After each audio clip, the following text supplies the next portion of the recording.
Well, I can hear it in one person's head anyway. So, oh, do you?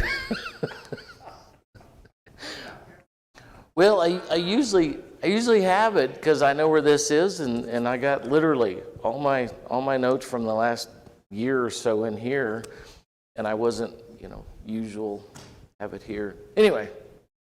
So we're going to be in Acts chapter 16 today, and looking at some different words as we usually do, and kind of what happens here with this vision that Paul has, and what happens with it. Oh, Gary, I'm sorry. Would you put never mind. Doesn't matter. We'll be okay. Okay, Acts chapter 16. We're going to look at this vision that Paul has in Macedonia. And I also want to remind you, the more that we've been in this class, the difference between a dream and a vision is a dream seems to be while you're asleep, and a vision seems to be while you are awake. And that seems to be because the words in the Greek don't really seem to help us much. But when we find these things happening, what's that? Oh, Acts 16. Acts 16. Hey, I left mine at the house today. So a dream again seems to be while they're sleeping. A vision is while they're awake. But the outcome seems to be the same. So I'm not yet sure why one is done over the other. Don't know. It's kind of like in Luke and Acts. Luke has no dream. The angel appears. In Matthew, they have a dream with an angel. So Matthew presents the dream. Luke does not, but the angelic appearance and the content seems to be the same. For whatever reason, in Matthew, he includes the dream. Luke does not. And it could be that Jews were very big on dreams, and so Matthew puts that in. For Luke, Gentiles are not. Dreams are not important to them. And so, same story without the dream. So those are the strange curiosity things that go through my brain. Okay, so Acts chapter 16. Paul is very much in the middle of his missionary journeys. And, this is a story, again, that I'm sure many of you a bazillion times have read and heard and gotten lessons about. But we're going to specifically highlight the vision in this. Before we do that, we're going to kind of see what leads Paul and the men that he's with to this vision that he has. So Acts 16, verse 1, Paul went first to Derbe and then to Lystra, where there was a young disciple named Timothy. His mother was a Jewish believer, but his father was a Greek. Timothy was well thought of by the believers in Lystra and Iconium, and so Paul wanted him to join them on their journey. And so, out of respect for the Jews in the area, the NLT says in deference to them, out of respect to them, he had Timothy circumcised, which is kind of a whole other lesson in and of itself. He had Timothy circumcised before they left on their journey, so that wherever he went, the Jewish group contingency, if they asked, then Timothy circumcised, because apparently it was known that his mother was a Jew. And so then they went from town to town. And we're not going to talk a whole lot about that, but imagine here whether Timothy was, 16, 18, 20, whatever. If you're going to go with us, and I want you to, and I need your help, you got to be circumcised first. So what I find a little humorous and interesting, am I really loud, or is it just me? Okay, everything's cool. Okay, good. Minus the few of you that get annoyed by my voice, but Anyway, want to make sure I wasn't too loud. So we go from verse 3, where Timothy gets circumcised, to verse 4, where they went from town to town sharing essentially, the decision made by the elders in chapter 15. There's a healing process here. So it's not like Timothy got circumcised on Tuesday and then on Thursday they take off. So anyway, I find that interesting how sometimes biblically you can have a month, 6 months, 40 years between verses, because that's the information and ideas that are gotten across here. So verse 4, they go from town to town, instructing the believers to follow the decisions made by the apostles and elders in Jerusalem. Those of you that might be interested, to give a little context and background, as Paul initially in his first missionary journey is going around to these Gentile communities sharing the gospel, and obviously folks are being converted, baptized into Christ. Well, he's got this Jewish contingency, Jewish Christians that are following him around, and he's noticing that baptism's it. There's no circumcision, there's no emphasis on the Torah, there's no emphasis on Sabbath, there's no emphasis on anything Jewish. Paul's just sharing the gospel, which is a whole nother fascinating thing to talk about at some other time. So that's what he's doing, and it ends up getting back to Jerusalem, where they're like, hey, not a decision needs to be made, but we need to press these new Gentile Christians. They need to obey the Sabbath. They need to get their boys circumcised. They need to honor Moses and the law. Make this happen. So it gets back to the apostles in Jerusalem, and James, I believe it is, ends up standing up and making this affirmation, which was to follow Christ, not eat meat offered by idols, and then there was a third one, I think. And so they have this letter, and they choose through Paul and Barnabas that they're going to go around to these different Gentile churches with this letter, going from town to town, instructing the believers to follow the decision made by the apostles and elders in Jerusalem. That's what's happening there. So the churches were strengthened in their faith and grew larger every day. So what's that? No, that's a great point, because, and in fact, I think that's something good to spend about a minute on, is the difference. What's that? Oh, they had Timothy circumcised. So even though the decision was circumcision isn't mandatory for a Gentile Christian, why did Paul do it for Timothy?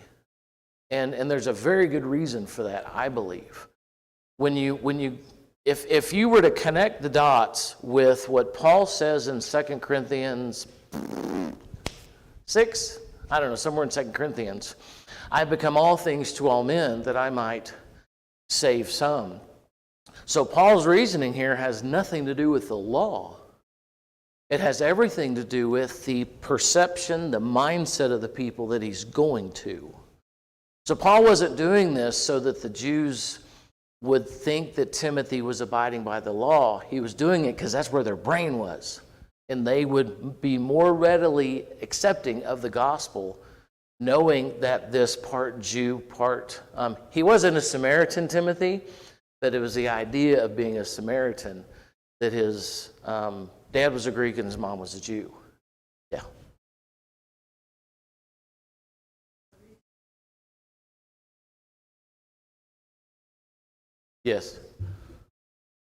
Yes. And I think it is a super example of that, which is very hard for us. How many of you guys are, goodness, how do you put that nicely? Like your ways. You're in a lane and you've been in a lane for years and you like your lane.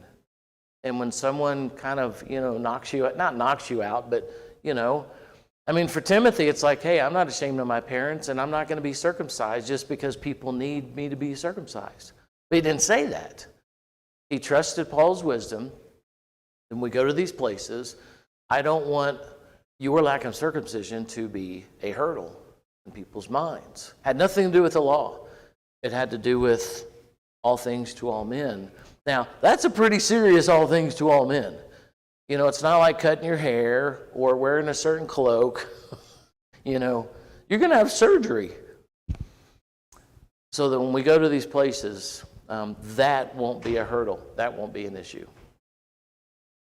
So that's also what's happening there in verse 4. They were sending this letter, these instructions to the believers in Gentile areas.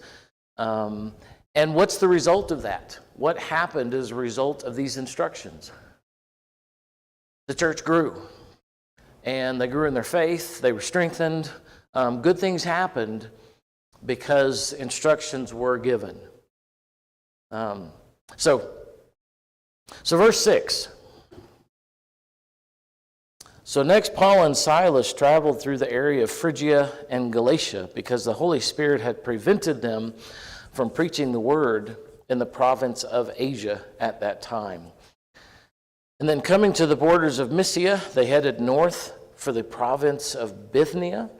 But again, the Spirit of Jesus did not allow them to go there. So instead, they went on through Mysia to the seaport of Troas. I forgot to put it up there, but I did have a map. I don't know if you've ever looked at a map of these areas. But it's not like, walking to, Rigby or Rexburg. This is some serious distance that is happening here with Bithynia and Phrygia, with going to Troas, et cetera, et cetera. So they start off at Antioch, and there's two different Antiochs. I'm not a big geography guy, not in terms of I don't know it, but I don't have a great deal of interest in it, except for times like this. Seeing how far Paul and his companions traveled. And then when Luke comes on board, they traveled long, long distances. And I bring that up simply for appreciation for, Paul was probably gone for years on these missionary journeys. It's not like, people go to another country, they fly there, they spend a week or two and come back. It's a crazy amount of walking that these guys did. So, what's that? Fast pace. Yeah, it is. And there's a lot more than 15 miles. It's a lot of distance. So I keep impressing that on us because, what we find out here in like 4 verses, it's probably a year of travel. Long, long distances that they went to share the gospel with the Gentile world. So they traveled through these areas. And before we get to Paul's vision, I did not want us to overlook here that as they get to this place, the area of Phrygia and Galatia, the Holy Spirit prevented them from preaching the word in the province of Asia at that time. So the entire northern part of Asia, because they went across Asia, but they went through the lower section, the southern section of Asia, to get to Ephesus and Galatia and other places. But he wouldn't let them go to the northern part. Have you ever stopped and processed, how did he do that? And why? We're not told and we don't know.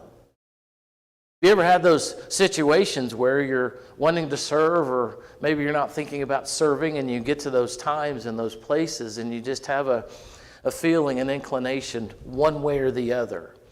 Or maybe there's things that happen that keep you from doing something. I was listening to a lesson last night from a guy that was saying too often times as moderns in America, things happen, and we have been so wired to be so naturalistic in our thinking that, well, that just happened, and I chose not to go, or it was a bad situation, or whatever the case may be. How often do we think, Spirit didn't want me doing that, or the Spirit did want me doing that? And in fact, a door was open for me to have a conversation, to serve, to, whatever it may be. Or I wanted to do this, and man, the schedule didn't work out, or this person didn't do their job, or. Have you ever stopped to ask, and I don't know when the last time you read Acts 16 was, how'd the Holy Spirit do that? Stop them from going where Paul wanted to go. And then not only that, verse 7, and by the way, the word for prevent here is also, it's the word restrained. It's like you have a kid that wants to run and you've got one of those little ropes on them, and you hold the rope to where they can't go anywhere. That's the idea of the word here. They were restrained. And then coming to the border of Mysia, they headed north for the province of Bithynia, but again, the Spirit of Jesus did not allow them to go there. And so instead, they went on through Mysia to the seaport of Troas. So again, I don't know how long it's been since you've looked at a map of all this stuff, but Troas, I don't know, this probably isn't the greatest comparison. It would kind of be like me saying now, I need to go take the message to people in Washington, so I'm going to start walking today toward, what is the name of that? Towards Spokane. Anybody want to go? I'm going to start walking toward. How many of y'all have driven to Spokane? It's how far of a drive is that? Was 10, 12 hours? About 10, 12 hours? I'm going to start walking there. Now, obviously that's ridiculous because we have cars and we don't walk much of anywhere anymore. Troas is a long way from even Antioch of Pisidia. A long way. And yet, in one verse, all of this stuff happens. And how does Paul process what the Holy Spirit and the Spirit of Jesus does here? That the Spirit was directing Paul on his journeys. And that's how he knew where to go, or that's why he went where he went. Right. He was getting some sort of inspiration. Yeah.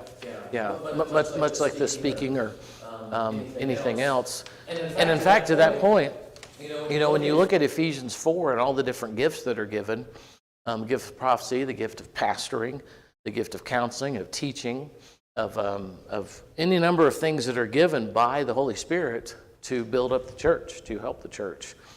And so, very possible, and it seems very likely, that how did Paul know where to go?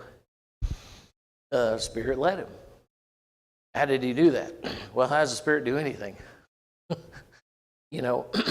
How much can we know and really define and describe what the Spirit does? How does Paul respond to these preventions from the Holy Spirit?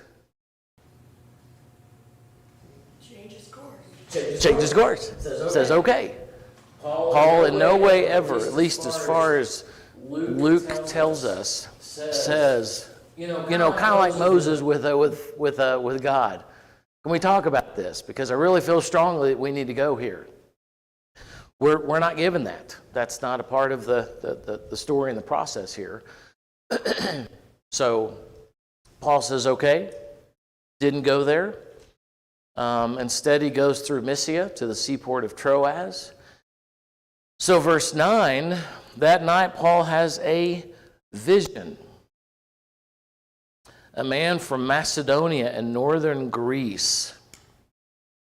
Now, for those of you that have any interest in this, just in terms of appreciation for geography, go home today and it's a simple Google search. just pull up some of these places. Pull up Paul's first missionary journey, and it'll give you a lot of different maps. Some are more helpful than others. It's a long way. And so Paul has this vision of a man from Macedonia saying, hey, we need your help. Come over here. In Macedonia, in northern Greece, is a long way. Again, it would be much like, if I have a vision and somebody, says, hey, I'm living in, Nashville, Tennessee. Could you start walking this way and come help us out? It's a long, long distance. So, verse 16, is that 16? No, sorry, verse 10. So we decided to leave for Macedonia at once, having concluded that God was calling us to preach the good news there. So it doesn't tell us a lot about his vision and necessarily what happened, other than this man that says, come on over, and we need your help. We need you to come over here and give us a hand. A couple of other places in terms of this prevention that I found interesting. And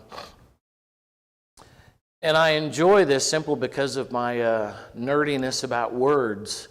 But I like it when there's a word and I find it in another place, the very same word. In Matthew 19:14, it uses this idea of, because I'm just curious, how did the Holy Spirit prevent it and why? What was happening there? Could they have gotten killed? Would they have not been receptive to the gospel? And so there's other places that he could have gone. Because to Bob's point, it's not just the fact that he was told where to go. And I think that's why I like 50% agree with that, because why tell him not to go somewhere? Why prevent him? Because Paul's on his way. He and his companions, they're going. And then both the Holy Spirit and the Spirit of Jesus, whole nother thing to look through, prevent him, restrain him. Don't allow him to go there. So at Matthew 19:14,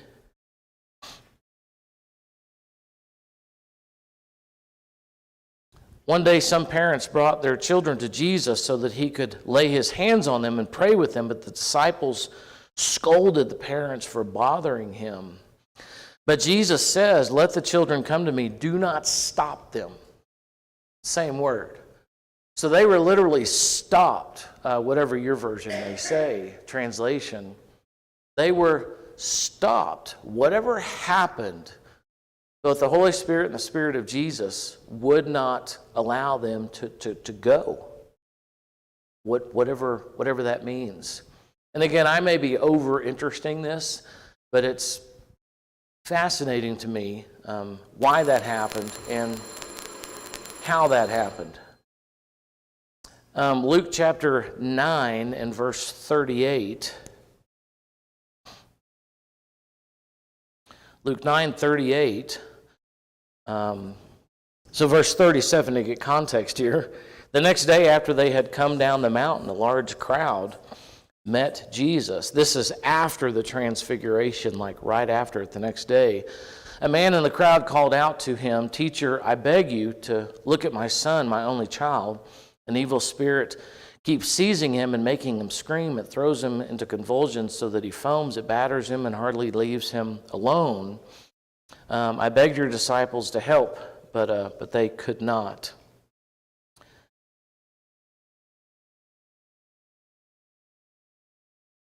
Oh, I'm sorry. Got my Mark 9:38. Mark chapter 9 and verse 38. Yeah. So I went straight to Luke. Okay. John said to Jesus, "Teacher, we saw someone using your name to cast out demons, but we told him to stop because he wasn't in our group." Verse 39, don't stop him. Same word. And then there's another example, but you get the idea. So somehow, Paul and his companions, they weren't encouraged not to continue. Paul didn't have a vision or a dream not to continue. They were stopped. Something stopped them from going forward. And then, of course, that night where they stopped, Paul has this vision from this man in Macedonia.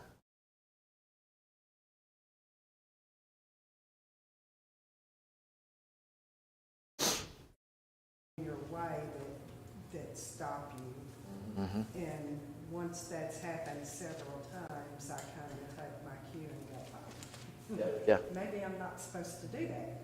Yeah. So I don't know if it was something like that or if it was something even more clear. Yep. Or, the flip side happens where there's something you don't want to do and you keep getting called, nudged, pushed, encouraged, whatever you want to call it, to do it. And you're like, I don't want to do it. I don't feel comfortable. I don't like it, whatever the case may be. Because Paul apparently had no intention of going to Macedonia. But as he's sleeping, he gets this vision and of this man calling for help.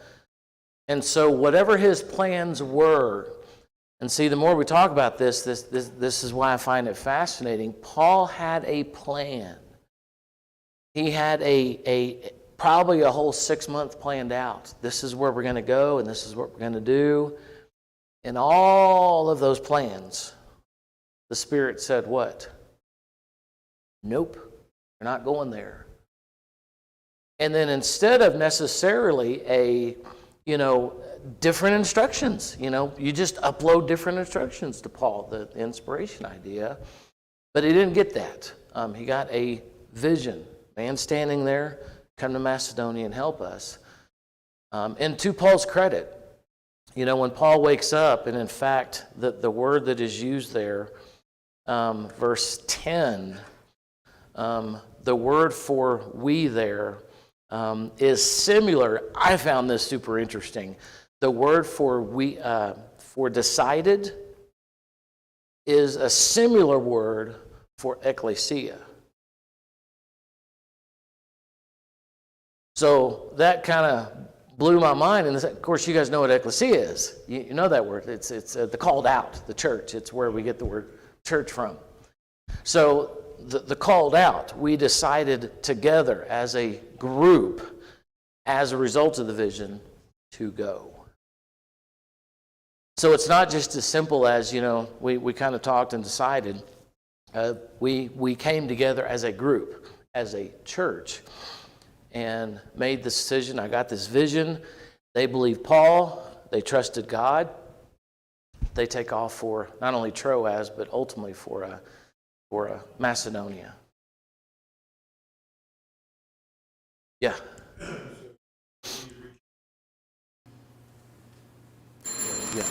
Yeah. And then finally, and I know I've already asked you this a couple of times, but to close out here, how did Paul and his group respond to this vision? They go. Paul says, I had a vision. They believe Paul's not only inspired, but they believe in his, desires, and they take off. Paul, and this is a little tiny thing, but the idea of the we there tells us, it seems that Luke is a part of a lot of these journeys with Paul. Otherwise, he would probably said they. But he said, we concluded Paul is there with him, and that's why in a lot of ways he's able to give us so much detail about these journeys, because he's there. Luke is a part of a lot of these things. So I know this next week, one of the things this has encouraged me to do is to listen better, to be more, not just humble, but to be ready to surrender whenever God does call me through the Holy Spirit for service. It happened a couple of weeks ago. I was with Austin and something happened. And I told Austin, I said, man, I really struggle with this kind of stuff, the whole entertaining angels unaware, all that stuff, because this guy could be in a situation where I actually get blessed, but my fear is keeping me from serving, because I don't know what he wants, I don't know what he's going to do. I've got you with me, and kind of afraid for you. So I was very transparent about my thought process when this guy asked for help. And in fact, Austin had this idea, I kind of see it in his face, like, Dad, why don't we do this? He didn't say that, but it was kind of that idea, and I was like, nope. I'm just not comfortable at all. Now, I'm not telling you the Spirit allowed me to be uncomfortable. I think it was a great opportunity to serve, and I just missed it. I just missed it because of my fear, because I was uncomfortable. A whole ton of insecurities were there. And what a great opportunity to show Austin. And I just missed it. So I'm trying to learn and work on not only listening, but my insecurities, surrendering, all that kind of stuff. So learning from this to get better whenever Holy Spirit does call me. Yeah, I missed that one. Yeah, definitely blew that. All right, let's close with a prayer. Loving God, please help us that whenever you do call us to utilize our compassion or our gifts or just simply be there for someone, Father, help us to surrender and to offer the jar that you have made us into, to offer that to people, to share whatever it is that they need from your Holy Spirit. Father, help us to get better at this. We're not going to change tomorrow, but help us to work into that transformation. Pray this in the great name